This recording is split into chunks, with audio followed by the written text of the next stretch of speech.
une parole de foi, une parole de vie, une parole d'espoir.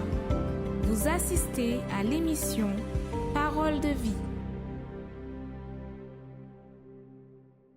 Que Dieu vous bénisse abondamment. Très chers amis téléspectateurs, bonsoir.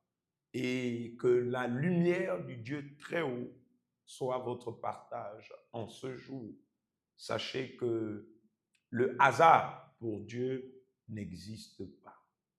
Toute chose concourt au bien de ceux qu'il aime, dit sa parole.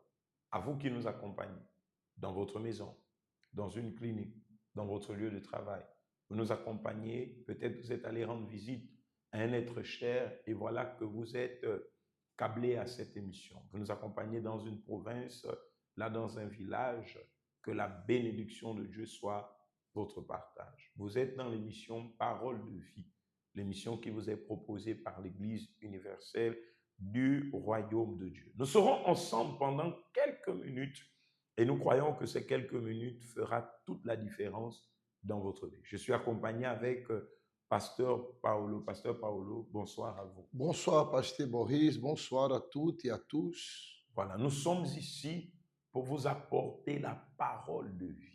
Et bien avant de donner suite à ce programme, regardez ce verset biblique qui est affiché sur votre écran.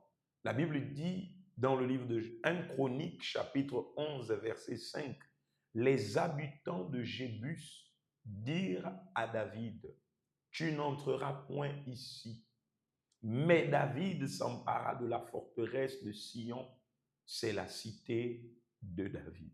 On va relire encore. Les habitants de Jébus dirent à David, « Tu n'entreras point ici. » Pasteur, les habitants de Jébus ils ont affirmé que David n'entrera point. Il y a une différence entre tu n'entreras pas et tu n'entreras point. Lorsqu'on dit tu n'entreras pas, on peut trouver une alternative. On peut essayer de s'arranger. Mais ils ont été catégoriques. Tu n'entreras point. Combien de personnes nous accompagnent, pasteur? Elles ont reçu ces paroles. Tu ne te marieras point. Tu n'enfanteras point. Tu ne t'en sortiras point. Tu n'iras nulle part. Tu ne réaliseras rien. Tant de mots, tant de propos qui ont été déversés dans la vie de plusieurs, qui fait qu'aujourd'hui, elle a pris en âge, mais le mot qui a été extrait de sa vie continue à dominer sa vie. Aujourd'hui, elle connaît alors une vie, mais non une vie réalisée, une vie chaotique. Il est écrit que tu n'entreras point. Et la suite dit ce qui suit. On regarde encore. Il dit, mais David s'empara de la forteresse de Sion. C'est la cité de David. Ça veut dire, pasteur, ceux qui nous ont dit que c'était impossible pour lui de conquérir, David l'a conquis. Tout à fait, Pasteur Boris. Lorsque la personne la croit, non dans la parole des ennemis, dans la parole qui vient de la part de quelqu'un qui voulait la faire du mal. Mais lorsqu'elle croit dans la parole de Dieu, elle va de l'avant, Pasteur Boris. Exactement. Même si un jour, quelqu'un l'a proféré ces mots-là, comme vous l'avez dit, vous ne serez jamais heureux, vous n'allez jamais te marier, vous ne serez personne dans la vie. Peut-être cette personne, elle a écouté une parole comme celle-là, qu'elle ne pourra jamais aller de l'avant, qu'elle ne va jamais réussir dans la vie. Comme David l'écoutait aussi de la part des ennemis, Tout à fait. des Jébusiens, mais David ne pas se laisser effrayer par cette parole. Il a cru que Dieu était avec lui, il est allé de l'avant et quelques temps plus tard, il a pris possession de cette ville, Pasteur Boris. Pasteur, c'est tellement fort. Parce qu'ils ont dit, tu n'entreras point. Mais qui était David? David, c'était le point de Dieu. David, c'était celui-là qui avait une relation, une communion avec Dieu. David, c'était le choisi de Dieu. Et nous savons que David n'a pas aménagé d'efforts, mais par la foi, comme vous avez dit, il croyait en Dieu que l'impossible est devenu possible. Nous venons vous dire, à vous qui nous accompagnez, qui peut-être vous avez reçu tant de paroles proférées. Peut-être ils ont tapé la poitrine en disant, tant que je vis, rien de bon n'arrivera. Peut-être ils ont regardé vos enfants, ils ont dit, ils ne pourront pas. Ils ont parlé avec la méchanceté du cœur pour que votre vie reste stagnée. Mais laissez-moi vous dire, le même Dieu qui a donné à David la victoire, qui s'est emparé de Sion, veut aussi vous accorder la victoire. Il veut changer votre identité, votre statut, votre histoire. Peut-être aujourd'hui, on vous connaît avec une histoire triste, avec une histoire, disons ici, une histoire lamentable. Lorsqu'on parle de vous, lorsqu'on prononce votre nom, les gens n'ont que la peine. Mais vous saviez, monsieur, madame, c'est ce genre de personnes que Dieu cherche, telles que Batimée, telles que la femme à la perte de sang, tel que alors cet aveugle né de naissance, tel que le fou de Gadarénéen, tel que ceux qui étaient délaissés, abandonnés à eux-mêmes, mais que Dieu, lorsqu'il s'est révélé à eux, leur vie a été transformée. Madame, monsieur, Dieu est en train de vous donner l'opportunité de pouvoir se rapprocher de lui afin que votre histoire connaisse aussi un changement. On va marquer une transition ici pour accompagner ce spot qui parle au sujet de ce propos de foi dans lequel nous sommes à l'Église universelle, la campagne d'Israël qui nous mène au mont Sion. Là où l'homme avait dit à David, tu n'entreras pas, mais le Dieu de David lui a donné ce lieu, cette forteresse, et il a établi la cité de David. La malédiction se changera en bénédiction lorsque la personne mettra toute sa confiance en Dieu. On accompagne ce spot et juste après, on revient.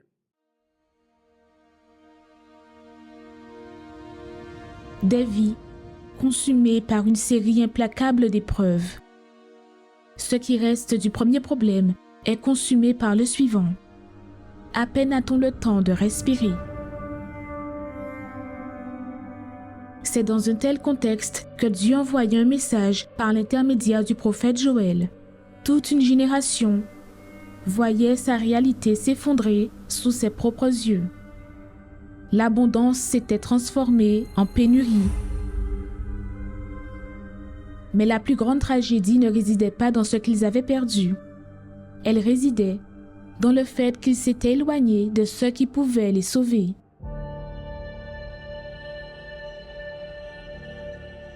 Le livre de Joël montre que les crises révèlent des vérités profondes que personne ne voudrait admettre. La responsabilité de ce qui arrivait n'incombait ni à Dieu, ni à la malchance, ni au hasard, mais au mauvais choix du peuple lui-même. Tandis que tous regardaient les conséquences, Dieu attirait l'attention sur la cause et indiquait une issue. Publier un jeûne, une convocation solennelle, assembler les vieillards, tous les habitants du pays, dans la maison de l'Éternel, votre Dieu, et crier à l'Éternel. Repentance, sincérité et remise dans un lieu, la maison de Dieu, sur la montagne de Sion. Un point de décision entre demeurer dans la même condition ou commencer un changement. À travers Joël, Dieu s'adressait à ceux qui étaient épuisés, à ceux qui avaient déjà tout essayé et avaient besoin d'une opportunité pour recommencer, mais qui ne comprenaient pas leur situation et ne savaient pas comment changer. C'est l'un des messages les plus marquants jamais transmis sur la restauration et la transformation. Et comprendre la volonté de Dieu pour ceux qui décident de retourner à lui, même si les difficultés ont consumé des années de leur vie. Il peut restituer ce que personne d'autre ne peut, même le temps lui-même. Car aussi difficile que puisse être la situation d'une personne, lorsque l'attitude change, l'histoire aussi peut changer. Déchirez vos cœurs et non vos vêtements, et revenez à l'Éternel votre Dieu, car il est compatissant et miséricordieux, lent à la colère et riche en bonté, et il se repent des maux qu'il envoie. Très bien, nous sommes de retour avec vous. Sachez que Dieu ne change pas. Et Dieu qui ne change pas, il veut faire aussi dans votre vie des choses nouvelles. Il veut faire dans votre vie la différence. Pasteur, dimanche sera un dimanche spécial, le dimanche de la convocation solennelle. C'est une convocation pour toutes les personnes qui disent « J'ai reçu une parole de malédiction. Il a été dit sur ma vie. Il a été fait sur ma vie. Il a été fait dans la famille. Et cela nous poursuit génération après génération. » Ce dimanche, la convocation est lancée à toutes les personnes qui veulent une transformation de vie, qui veulent avoir un nouveau départ dans leur vie, pasteur. Madame, messieurs, ne vous laissez pas alors effrayer par cette parole que vous avez écoutée de la part de votre adversaire, de la part de cette personne-là qui ne vous aime pas. David, alors il écoutait cette parole venant des ennemis qui n'allaient pas entrer en Sion. Mais David ne se l'est pas laissé effrayer par cette parole. Il a cru que Dieu était avec lui, il est entré en Sion, il a pris possession. Et c'est ça qui va arriver dans votre vie. Lorsque vous croyez et lorsque vous vous donnez à Dieu, et voilà la raison pour laquelle nous sommes là, alors ce soir en train de vous inviter de venir ce dimanche, Pasteur Boris, dans cette prière, comme vous l'avez dit, solennelle, et nous croyons que lorsque cette personne elle ira mettre son pied ici à l'église, et elle va recevoir alors la présence de Dieu, l'Esprit de Dieu, tout va changer dans sa vie. Il n'existe pas de malédiction que le Seigneur ne puisse transformer.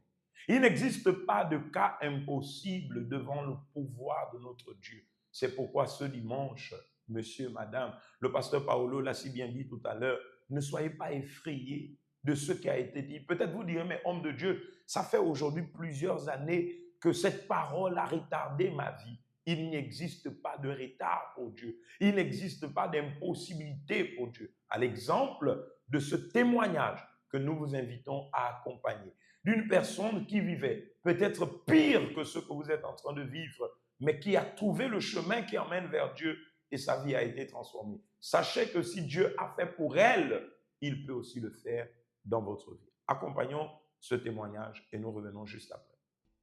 Avant d'arriver au centre d'accueil universel, j'avais des pensées suicidaires et de la haine contre mon père parce que mon père nous avait abandonnés. Et ma soeur et moi, il nous a laissés au point lorsqu'il est revenu, c'était pour nous lancer des mauvaises paroles.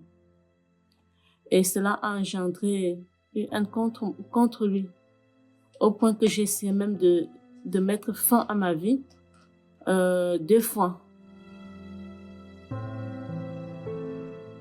Lorsque mon père nous a amenés ici, j'avais toujours la haine contre lui. Je ne voulais pas l'écouter, je ne voulais pas comprendre tout ce qu'il me disait. Un jour, il est parti et il nous a encore abandonnés pour une autre fois.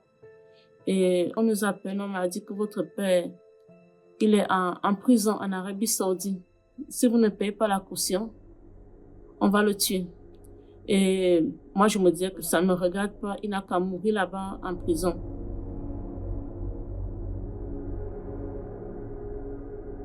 Je connaissais déjà l'église, c'était déjà l'église. Parce qu'une ouvrière m'avait évangélisé dans l'arrêt du tram. C'était au moment que je voulais mettre fin à ma vie. Et l'ouvrière est venue vers moi, elle m'a parlé. Je lui ai dit que je ne veux même pas entendre parler quoi que ce soit l'église. Ça ne me regarde pas. Mais une voix me disait que prends cette invitation, tu ne vas pas le regretter.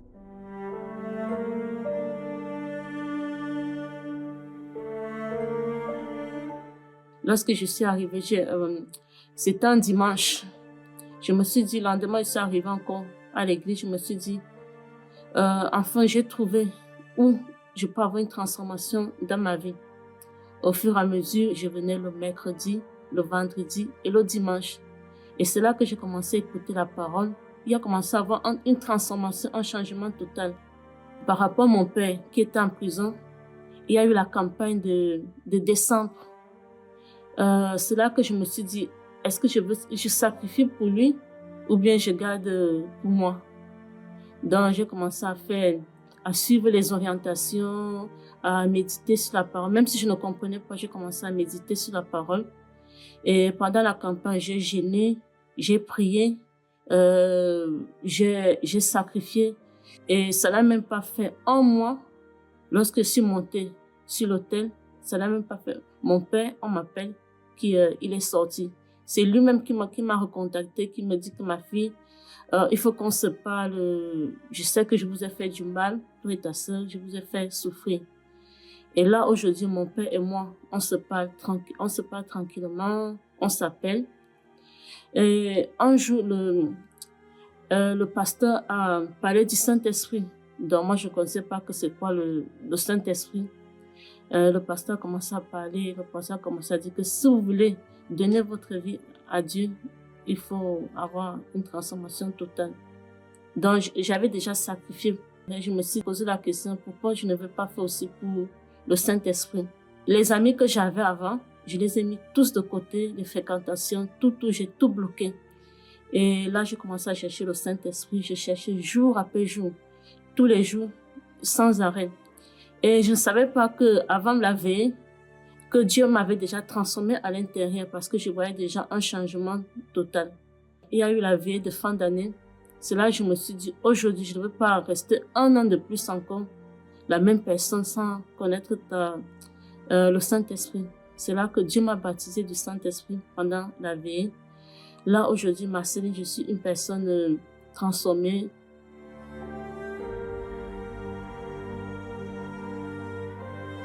Une personne qui écoute, une personne qui ne déteste plus son père. Là, je n'ai plus de pensée suicidaire, je n'ai plus la haine contre mon père. Là, maintenant, Marceline est une personne qui veut se valoriser. Malgré les situations, malgré les problèmes, je relève toujours la tête haute et c'est Dieu qui me guide. Émission Parole de vie. Très bien, nous sommes de retour. Vous venez d'accompagner ce témoignage, Pasteur Paolo. Le témoignage, c'est la preuve que la parole de Dieu ne faillit pas. Et lorsqu'on croit et qu'on s'abandonne à Dieu, il y a la transformation. Oui, tout à fait, Pasteur Boris, parce que Dieu, il n'a pas changé. Car il a dit, car je suis l'Éternel, je ne change pas. Donc Dieu n'a pas changé. Ce qu'il a opéré dans la vie de cette personne-là qui a rendu son témoignage, Pasteur Boris, et ce qu'il a opéré aussi dans le passé, au temps du prophète Joël, il veut opérer aussi dans le présent, dans la vie de cette personne qui est en train de nous suivre en ce moment. Exactement, c'est pourquoi ce dimanche, à 7 heures, pasteur, nous aurons la première prière et aussi à 10 heures. Le dimanche de la convocation solennelle, à 7 heures le matin ou à 10 heures. Vous qui voulez une vie nouvelle, vous qui voulez un nouveau départ, le Seigneur est en train de vous convoquer. Il a dit, revenez à moi et je reviendrai à vous. Sachez que l'Éternel est prêt à se manifester dans la vie de ceux en réalité qui reviennent à lui. Nous sommes arrivés au terme de notre émission. Je voulais juste vous demander de préparer votre verre d'eau, votre bouteille d'eau. Nous allons revenir pour le moment de la prière. Préparez-vous car c'est le moment de la prière. Parler avec Dieu, c'est ce dont nous avons tous besoin. C'est lui qui nous donne la force pour affronter les difficultés. Préparer un verre d'eau, c'est le moment de la prière. Seigneur notre Dieu et notre Père, éternel, au nom du Seigneur Jésus, nous levons nos mains vers cette personne, mon Père. Et nous déterminons par la foi que ta puissance, mon Dieu, que ta lumière puisse arriver vers cet homme, vers cette femme, pour l'accorder, mon Dieu, la délivrance, pour l'accorder, mon Dieu, la santé, la paix, la joie. Alors, Seigneur, bénis ce verre d'eau que cette personne l'a préparé, consacre, et lorsqu'elle boira, mon Dieu, un peu de cette eau, et qu'elle puisse voir le miracle se produire, mon Père, dans sa vie. Par le nom du Seigneur Jésus, et celui qui croit, dit Amen. Amen. Grâce à Dieu. Voilà, ce dimanche, vous avez l'opportunité de nous rejoindre. Avenue de Pointé, derrière l'hôpital général. Juste là, au grand rond-point, vous verrez le bâtiment où il est écrit universel. À 7h pile ou encore à 10h, soyez avec nous et vous verrez le pouvoir de Dieu apporter la transformation dans votre vie. Sur ce, que l'Éternel vous bénisse abondamment et une excellente nuit chez vous. Cénacle du Saint-Esprit au rond-point de l'avenue de Pointé derrière l'hôpital général. Universel Glace à l'entrée de Michel Marie. Universel Eau Vendo à Cournam 2 après le marché. Universel Nzayon au rond-point de Nzayon après la Bissig. Universel Kingele à l'entrée de Kingele. Universel Okala juste après le magasin tout à 1000 francs. Universel Plénoreti en face de Gaboprix.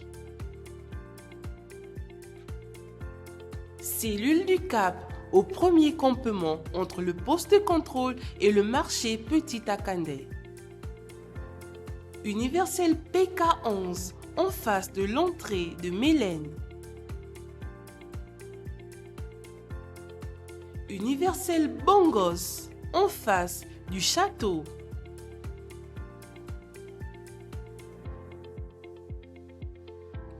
Universel Toum au carrefour Cimenterie après la boulangerie. Universel Lambaréné au centre-ville en face des impôts. Universel Mouila, rive droite au canal Makanda. Universel Port-Gentil, Alex Cinéma, Océan. Universel OIM à Peloton en face de l'auto-école Esseng. Universel Franceville à Mangungu au Petit Marché. Cellule de Mwanda au quartier Oasis à côté du dépôt pharmaceutique.